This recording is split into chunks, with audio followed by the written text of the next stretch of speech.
Jafar express पर दहशतगर्दों का बुज़दिलाना हमला, सिक्योरिटी फोर्सेज की मौसर कार्रवाई, 27 दहशतगर्द हलाक। क्लियरेंस ऑपरेशन में औरतों और बच्चों समेत 155 मुसाफिर बाहिफाजत बाजियाब। जख्मी मुसाफिर अस्पताल मुंतकिल। क्लियरेंस ऑपरेशन जारी। दहशतगर्द छोटी टोलियों में तकसीम, फोर्सेज ने घेरा तंग कर दिया। सिक्योरिटी ज़राए के मुताबिक दहशतगर्द अफगानिस्तान में अपने सहूलतकारों से राबते में खुदकश बमबार मासूम शहरियों को ढाल के तौर पर इस्तेमाल कर रहे हैं। दहशतगर्दों ने खुदकश जैकेट्स पहने हुए बमबार को भी यरगमाली मुसाफिरों के साथ बिठाया हुआ है। सिक्योरिटी फोर्सेज मासूम यरगमालियों में खुदकश बमबारों की मौजूदगी के बायस इंतहाई एहतियात से काम ले रही हैं। जाफर एक्सप्रेस पर हमले के बाद पंजाब और सिंध से बलूचिस्तान के लिए चलने वाली तमाम ट्रेनें आर्जी तौर पर मुअत्तल। से भावलपुर के लिए रवाना हुए थे। पुलिस स्टेशन क्रॉस किया हमने, उसके 15-20 मिनट बाद, आधे घंटे के बाद ये बस एक हादसा हुआ। बस उसके बाद चीखो पुकार थी, सब लोग चीख रहे थे, गाड़े मार रहे थे। बस कुछ लेट गए, हम भी लेट गए, पूरी ट्रेन में सब लोग लेट गए कि अपनी जान बचाए। जाफर एक्सप्रेस पर हमले में दहशतगर्दों से रिहाई पाने वाले मुसाफिर का सिक्योरिटी फोर्सेज से इज़हार तशक्कुर। एबीएन न्यूज़ से गुफ्तगू में बाजियाब मुसाफिर बशीर ने कहा कि अचानक फायरिंग की आवाज़ें सुनाई दी, जिसके बाद ट्रेन रुक गई। हमें ट्रेन से नीचे उतरने को कहा गया।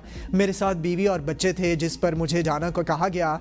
मुझे कहा गया कि पीछे मुड़कर नहीं देखना। अल्लाह का शुक्र है कि फ़ौजी और FC हिम्मत करके हमें बाहिफाजत यहाँ ले आए।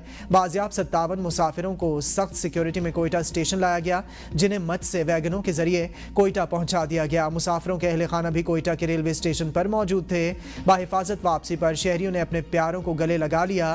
रिक़्क़त-आमेज़ मनाज़िर। कोयटा रेलवे स्टेशन पर सिक्योरिटी के सख्त इंतजामात, पुलिस की भारी नफरी तैनात। कौमी असम्बली इजलास में अपोजिशन फिर नाराज, शोर शराबा और एहतजाज। तहरीक इंसाफ अरकान अपनी नशिस्तों पर खड़े हो गए। उमर अयूब ने मुतालबा किया सदर के खिताब और बलूचिस्तान में ट्रेन के मामले पर बहस कराई जाए, वक्फा सवालात और दीगर एजेंडा मुअत्तल किया जाए। PTI के तमाम अरकान ऐवान से वॉकआउट कर गए। शेर अफजल मरवत अकेले हुकूमती बेंच पर बैठे गपशप में मसरूफ रहे। इजलास में नवीद कमर ने कहा कि ये सूरत हाल काबिल कबूल नहीं। इतनी बड़ी काबीना के बावजूद वज़रा जब बात करते हैं ऐवान में मौजूद नहीं होते। वज़रा को इस्तीफ़ा देकर घर चले जाना चाहिए। नूर आलम ने कहा कि पीपल्स पार्टी के दोस्तों से दरख्वास्त है कि वो भी अपोजिशन में आकर बैठ जाएं। आपको इत्तेहाद में होने के बावजूद सुना नहीं जाता। Panel of chair Qadir Patel ने कहा कि आपकी तजवीज़ पर गौर किया जाएगा।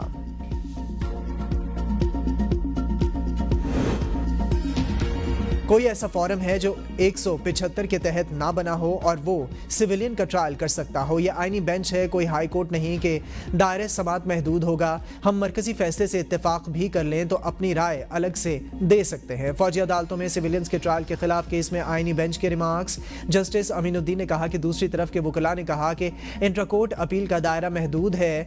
नया आईनी बेंच मुकदमा सुन रहा है, तमाम मेरिट्स ज़ेर बहस आ सकते हैं। जस्टिस मुसरत हिलाली बोली अदालती आर्टिकल 175 के तहत बनी, बताएं कि क्या ये अदालतें भी इसके तहत बनी? वकील ख्वाजा हारिस ने दलाइल में कहा कि आईनी बेंच तो अपील में केस वापस भी भेज सकता है। FB अली केस में आर्टिकल 6 के शेख 3 के तहत बुनियादी हुकूक की बात नहीं। मुखालिफिन ने आर्टिकल 61, 175, 245 और फेयर ट्रायल पर दलाइल दिए। जस्टिस मोहम्मद अली मजहर ने कहा कि ख्वाजा साहब जवाबुल जवाब मुख्तसर होते हैं। PTI रहनुमाओं का JIT के सामने बानी चेयरमैन के बयानियों को मानने से इनकार। बानी का एक्स अकाउंट बैरून मुल्क से ऑपरेट होता है, क्या पता कौन चलाता है? रहनुमाओं के JIT को जवाबात। ज़राए के मुताबिक पार्टी रहनुमाओं ने कहा जो बयानिया पार्टी पॉलिसी के मुताबिक होता है इसे शेयर करते हैं। JIT ने PTI रहनुमाओं से 4.5 घंटे तक सवाल जवाब किए। रहनुमाओं से अलग अलग तफ्तीश की। JIT के सामने पेश होने वालों में असद कैसर, कमल शोज़ब, रऊफ हसन समेत दीगर रहनुमा शरीक थे। JIT ने आज उमर अयूब और अलीमा खान को तलब कर लिया।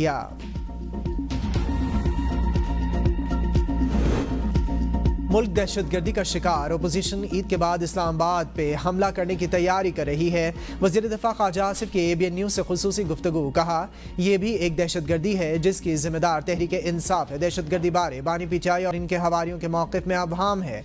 आज तक खुल के इन्होंने मज़म्मत नहीं की। खैबर पख्तूनख्वा में इनकी हुकूमत सबसे ज़्यादा सूबा दहशतगर्दी का शिकार है। PTI इंतशार में या दहशतगर्दी की आड़ में अपने मज़मूम मकासद हासिल करना चाहती है।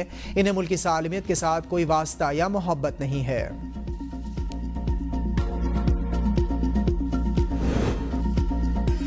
दहशत गर्दी का बराह रास्त ताल्लुक अफगानिस्तान से है। बिलावल भुट्टो वजीर खारजा रहे, पूरी दुनिया का दौरा किया मगर अफगानिस्तान जाना गवारा नहीं किया।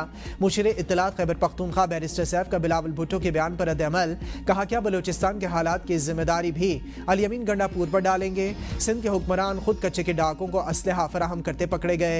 कराची में राहजनी और डकैती मामूल बन चुकी। दहशत गर्दी एक सूबे का नहीं बल्कि कौमी मसला है, मगर विफाक इस हवाले से कुछ नहीं कर रहा।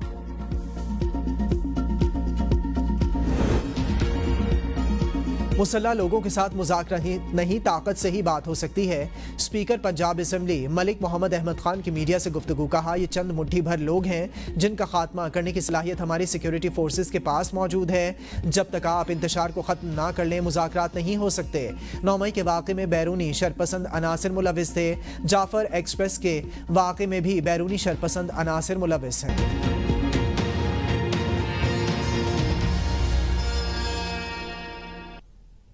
अस्सलाम वालेकुम, एबीएन स्टूडियो से मैं हूं हस्साम हैदर। हेडलाइंस आपने मुलाहिजा फरमाई। बुलेटिन का आगाज करेंगे एक ब्रेक के बाद।